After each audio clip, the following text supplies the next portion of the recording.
बिहार में इस कोरोना महामारी के बीच लगातार बड़ी और छोटी पार्टियों ने बिहार के विधानसभा चुनाव का शंखनाद कर दिया है और आज इसी क्रम में हम कटिहार जिला के हमारे जदयू के विधानसभा प्रभारी रुपौली के निरंजन पोद्दार जी मौजूद हैं। आइए हम उनसे जानेंगे वर्तमान में जदयू की क्या स्थिति है और वर्तमान में जदयू कितने सीटों पर कटिहार जिले से लड़ेगी और किस चेहरे के साथ इस बार जदयू मैदान में अपने प्रत्याशी को मैदान में उतारेंगे। पूरी जानकारी हम आपको देंगे। हमारे साथ मौजूद है। आइए सबसे पहले तो सर हम आपका स्वागत करते हैं हमारे आज के इस हमारे कटिहार की आवाज की इंटरव्यू चैनल में। सबसे पहले आपका बहुत बहुत स्वागत है। सबसे पहले आप हमें ये बताइए, इस बार मुख्यमंत्री सर कौन होंगे? सबसे पहले ये बताइए। सबसे पहले तो मैं कटिहार की आवाज़ चैनल को, आपको और आपके सभी दर्शकों को आभार प्रकट करता हूं कि आपने मुझे अपने चैनल पर बोलने का अवसर दिया। देखिए, आपका सवाल बहुत ही महत्वपूर्ण सवाल है। आपने कहा कि चेहरा कौन होगा, तो मुझे नहीं लगता है कि बिहार का एक एक मतदाता, बिहार का एक एक नागरिक, 11 करोड़ जनता इस बात को जानती है कि बिहार में एनडीए का चेहरा माननीय मुख्यमंत्री नीतीश कुमार जी होंगे। जैसा कि भाजपा के राष्ट्रीय अध्यक्ष आदरणीय जेपी नड्डा जी ने भी घोषणा कर दिया है। इसके अलावा माननीय अमित शाह जी ने भी मुख्यमंत्री के चेहरे को घोषणा कर दिया कि हम बिहार में नीतीश कुमार जी के चेहरे पर ही चुनाव लड़ेंगे। सर, ये तो जो बीजेपी के पूर्व राष्ट्रीय अध्यक्ष जी अमित शाह जी ने जो ऐलान किया, लेकिन हम जानना चाहेंगे कि इस बार जदयू और हमारा बिहार के मुख्यमंत्री श्री नीतीश कुमार जी एनडीए गठबंधन के साथ ही मैदान में आएंगे या फिर वो अकेले विधानसभा चुनाव में मैदान में आएंगे? देखिए, ये कहना हास्यास्पद होगा अकेले चुनाव लड़ना, क्योंकि हमारा जो गठबंधन है, एनडीए गठबंधन, राष्ट्रीय जनतांत्रिक गठबंधन, लोजपा के साथ, भाजपा के साथ, ये अटूट गठबंधन है। और हमारे गठबंधन में माननीय मुख्यमंत्री श्री नीतीश कुमार जी ही चेहरा होंगे, ऐसा राष्ट्रीय अध्यक्ष लोजपा के भी घोषित कर चुके हैं, ऐसा भाजपा के भी घोषित कर चुके हैं। तो अब ऐसा कहीं नहीं लग रहा है कि हम अकेले चुनाव लड़ेंगे। हम लोग मजबूती के साथ 2020 का विधानसभा चुनाव लोजपा और भाजपा के साथ मिलकर लड़ने जा रहे हैं। और बिहार में आपको मैं बता दूं, आश्वस्त कर दूं कि 2/3 बहुमत के साथ हम लोग एक मजबूत सरकार बनाएंगे और विपक्ष का सूखड़ा साफ हो जाएगा, दूर दूर तक कोई नजर नहीं आएगा। सर, आपके बातों में तो बहुत कॉन्फिडेंस हमें नजर आ रही है। आप हमें ये बताएं कि कितनी सीटें हैं संभावना जदयू को इस बार बिहार में कि वो अधिकतम कितनी सीटें ला सकती है? देखिए, जब भी हम बात करेंगे तो हम एनडीए की बात करेंगे। हम लोग इस बार बताएं कि 2/3 बहुमत, 2/3 का मतलब है कि हम 200 से भी ज्यादा सीट इस बार लाने जा रहे हैं। इस बार रिकॉर्ड बनाएगा बिहार कि एनडीए 200 प्लस सीट जीतने जा रही है और विपक्ष के हाथ में कुछ नहीं आने वाला है। विपक्ष का सूखड़ा साफ होने वाला है। आप तो देख ही रहे, वर्तमान राजनीतिक परिदृश्य आप लोगों के सामने है, किसी से छिपा हुआ कहां। कल ही देख लीजिए किस तरह से घटनाएं हुई है, राजद में खलबली मच गया। अब देखिए कि 5 एमएलसी ही राजद के छोड़कर हमारे जदयू में शामिल हो गए। रघुवंश बाबू राष्ट्रीय उपाध्यक्ष से इस्तीफा दे दिए, जिसको कि राजद का पिलर माना जाता था, स्तंभ माना जाता था, वैसे लोग बैकफुट पर आ गए हैं। राजद के लोग तेजस्वी जी को एक्सेप्ट नहीं कर रहे हैं। आप समझ सकते हैं कि तेजस्वी जी के अंदर अभी मैच्योरिटी नहीं है। सर, इस बार आपने कहा कि हम लोग 2/3 बहुमत से इस बार सरकार बनाने जा रहे हैं। मेरा आपसे एक सवाल है कि इस बार किस मुद्दे पर, मुद्दा क्या होगा जो जनता पूर्ण बहुमत के साथ एनडीए को पूर्ण बहुमत देगी? मुद्दा सर हमें बताएं।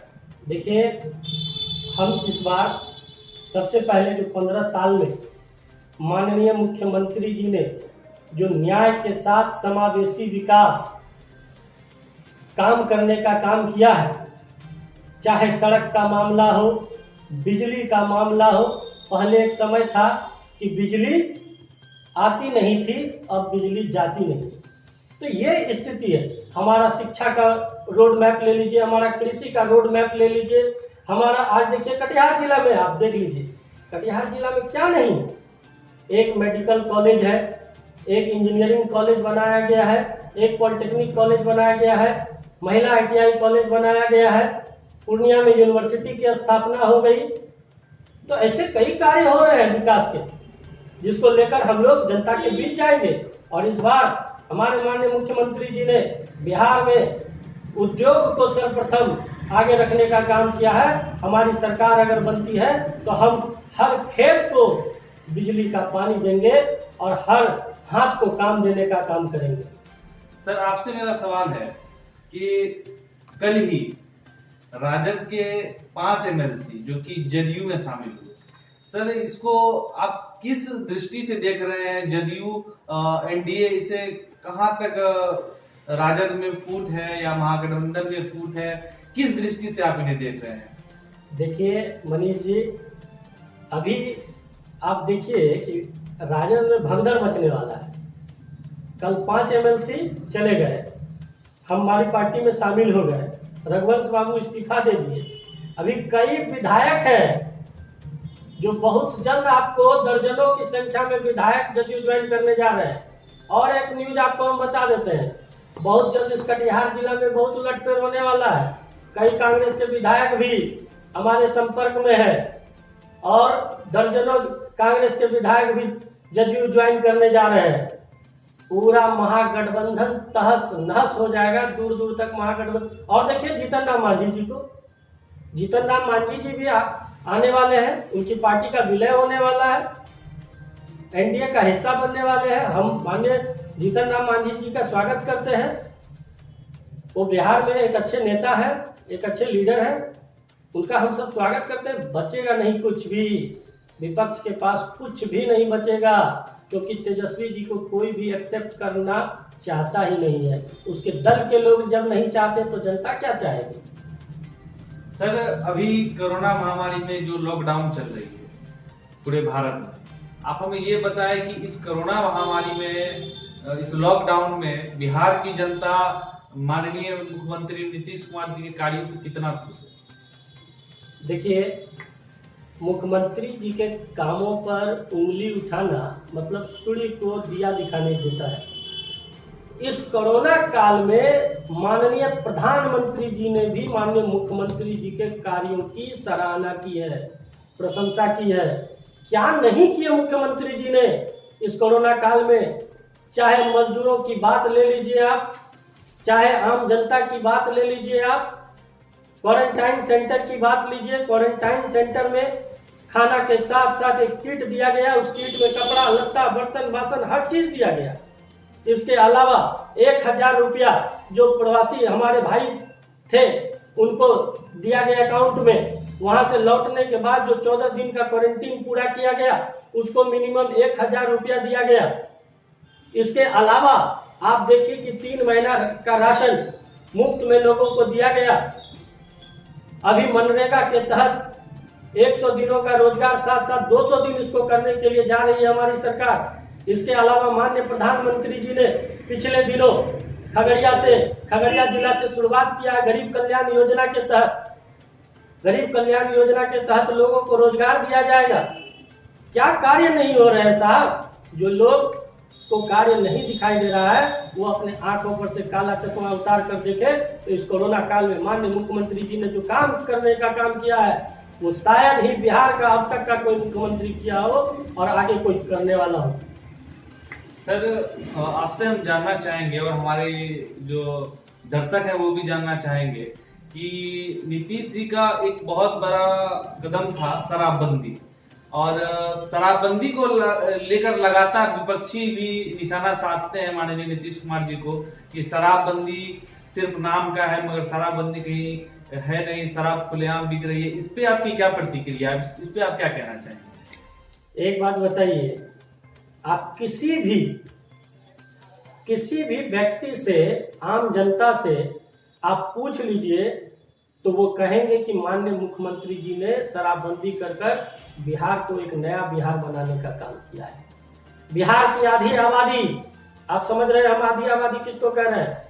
बिहार की आधी आबादी जो शराब के कारण त्रस्त थी, आज वो आधी आबादी खुले आसमान में सड़कों पर चल रही है। और तो और वह दिन हो या रात हो से फर्क नहीं पड़ता है। आज महिलाएं खुलकर सड़कों पर चल रही है, महिलाएं घर से बाहर निकल रही है, रात के 12 बजे भी घर जा रही है। कहीं डर का माहौल नहीं है, कहीं खौफ का माहौल नहीं है। जो शराब पीते थे आज उनके घरों में परिवर्तन आपको देखने के लिए मिलेगा, उनका बाल बच्चा पढ़ रहा है। जो लोग शराब पीते थे आज दारूबंदी होने के बाद आज वो लोग मिठाई खा रहे हैं, आज वो अपने बच्चों के साथ परिवार के साथ एक अच्छा जीवन बिता रहे हैं।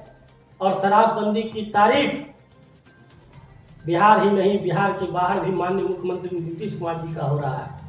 तो जो विपक्ष है उनके हाथ में कोई मुद्दा नहीं है, कोई ये नहीं है कि हम किस मुंह से जाएं जनता के पास, इसलिए वो इस तरह के ढोंग रचा रहे हैं। शराबबंदी के बाद अमूलचूल परिवर्तन हमारे समाज में आई है, जो आपको देखने के लिए भी मिलता है। आज महिलाएं पढ़ लिख रही है, गरीब का बच्चा भी इंटर बीए कर रहा है। लेकिन आप देखिए साहब, आपके पिता मुख्यमंत्री, आपकी माँ मुख्यमंत्री, और आप मैट्रिक तक नहीं पढ़ाई कर पाए। आखिर ऐसी क्या कमी रह गई आपके अंदर? क्या आपको पढ़ाई की इच्छा शक्ति नहीं थी? तो कहीं ना कहीं जनता ये सब समझ रही है, जनता ये देख रही है। कोई भी देश का युवा, कोई भी राज्य का युवा पढ़ा मैट्रिक फेल को अपना नेता मान लेगी, ये कभी नहीं हो सकता है। ये बिहार गौतम बुद्ध की धरती है, ये बिहार महावीर स्वामी की धरती है, ये आर्यभट्ट की धरती है। यहाँ पर कई महापुरुष पैदा हुए, कई ज्ञानी पैदा हुए। हम कैसे एक नॉन मैट्रिक को अपना मुख्यमंत्री बना लेंगे, अपना नेता मान लेंगे?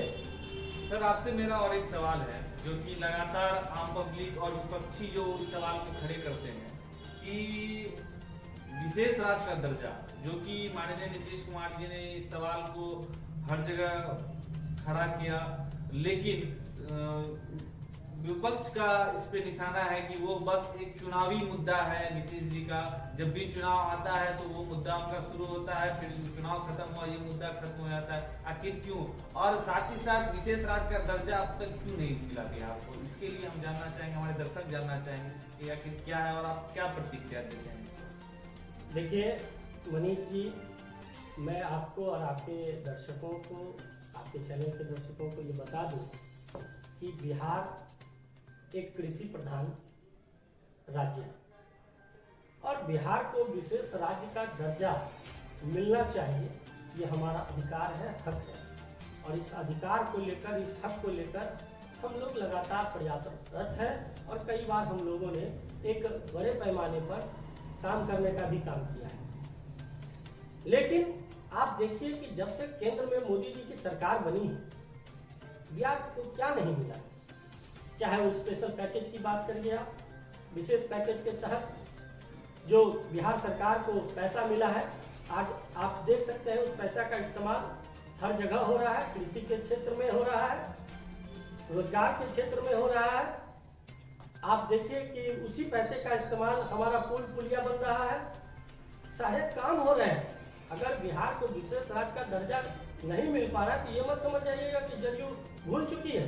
जदयू इस मुद्दे को कभी नहीं भूली है और हमारे मुख्यमंत्री आदरणीय नीतीश कुमार जी ये संकल्प लेते हैं कि बिहार को विशेष राज्य का दर्जा दिलाकर रहेंगे। लेकिन विपक्षी तो लगातार सवाल खड़ा करते हैं कि नीतीश जी जब भी चुनावी माहौल आता है तब ये विशेष राज्य का दर्जा का बात उठाते हैं, फिर चुनाव चली जाती है तो फिर ये मुद्दा खत्म हो जाता है। कि क्या वजह? देखिए, विपक्षी जो मुद्दा उठाते हैं, विपक्षी जो सवाल उठाते हैं, विपक्ष के पास कोई काम नहीं।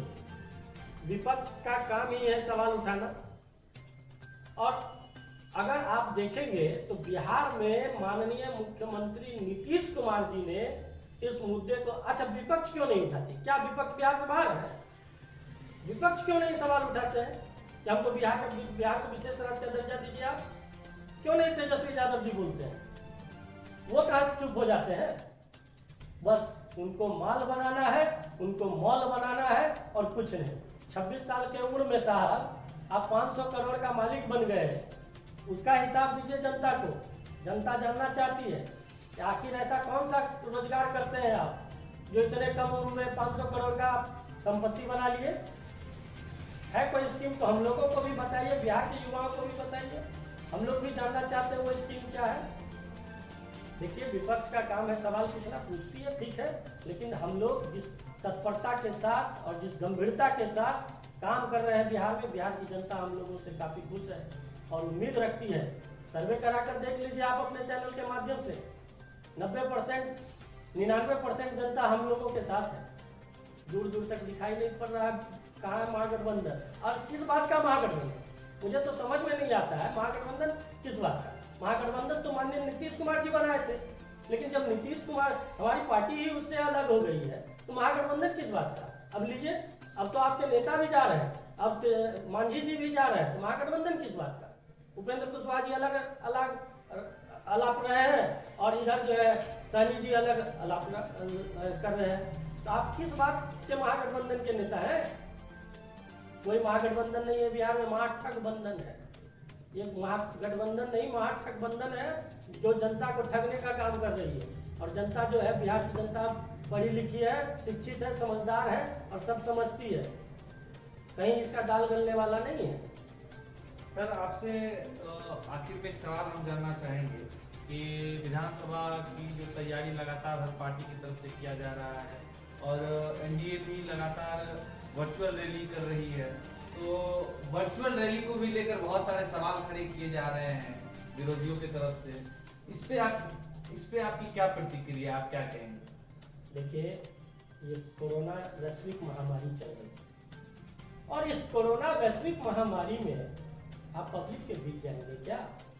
आप भीड़ जुटाएंगे क्या? आप रैली करेंगे क्या? हम लोग सोशल डिस्टेंस का पालन करते हुए वर्चुअल रैली कर रहे हैं, आम जनता से बात कर रहे हैं, आम कार्यकर्ताओं से बात, पार्टी के वर्कर से, नेताओं से बात कर रहे हैं, तो इसमें गलत क्या है भाई? तेजस्वी जी के पास या विपक्ष के पास कोई मुद्दा नहीं बचा है, विपक्ष मुद्दा विहीन हो चुकी है और इनके नेताओं को, अब देखिए, नेताओं को कोई काम तो है नहीं, बस नेताजी को काम यही है कि किसी तरह का माल कैसे बनाना है, मॉल कैसे बनाना है।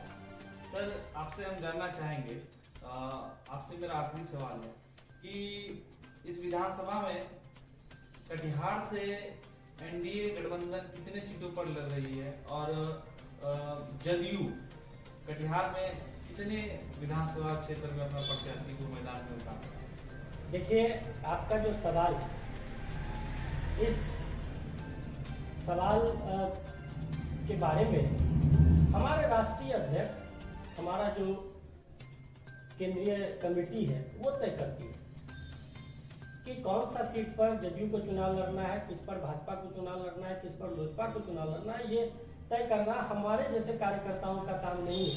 हमारे जैसे कार्यकर्ताओं का काम है कि हम पार्टी सरकार के कार्यों को, माननीय मुख्यमंत्री जी के संदेशों को आम जनता तक पहुंचाएं, जन जन तक पहुंचाएं, जमीनी स्तर पर हम जनता का काम करें और किस सीट पर किसको टिकट मिलेगा, किस सीट पर कौन चुनाव लड़ेगा, यह तय करना हमारा केंद्रीय कमेटी का काम है, माननीय राष्ट्रीय अध्यक्ष जी का काम है, ये हम लोगों का काम है। लेकिन मैं आपके चैनल के माध्यम से आपको बता देना चाहता हूँ कि हम लोग जो काम करेंगे, हम लोग पब्लिक के पास जा रहे हैं, पब्लिक से फीडबैक ले रहे हैं लगातार और जन कल्याणकारी योजनाओं को उसके बारे में बता रहे हैं।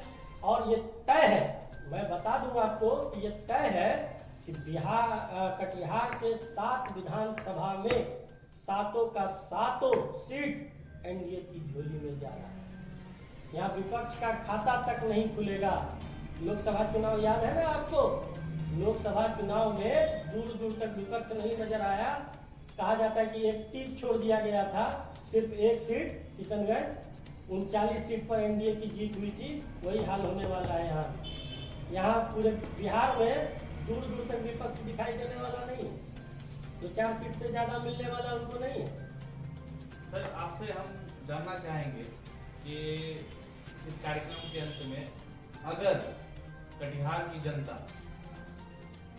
पूर्ण बहुमत से एनडीए सरकार बनाती है और उनको बहुमत देती है, तो कटिहार की जनता के लिए क्या पैकेज है? कटिहार की जनता, कटिहार का कितना विकास होगा? कटिहार के विकास के क्या मुद्दे हैं?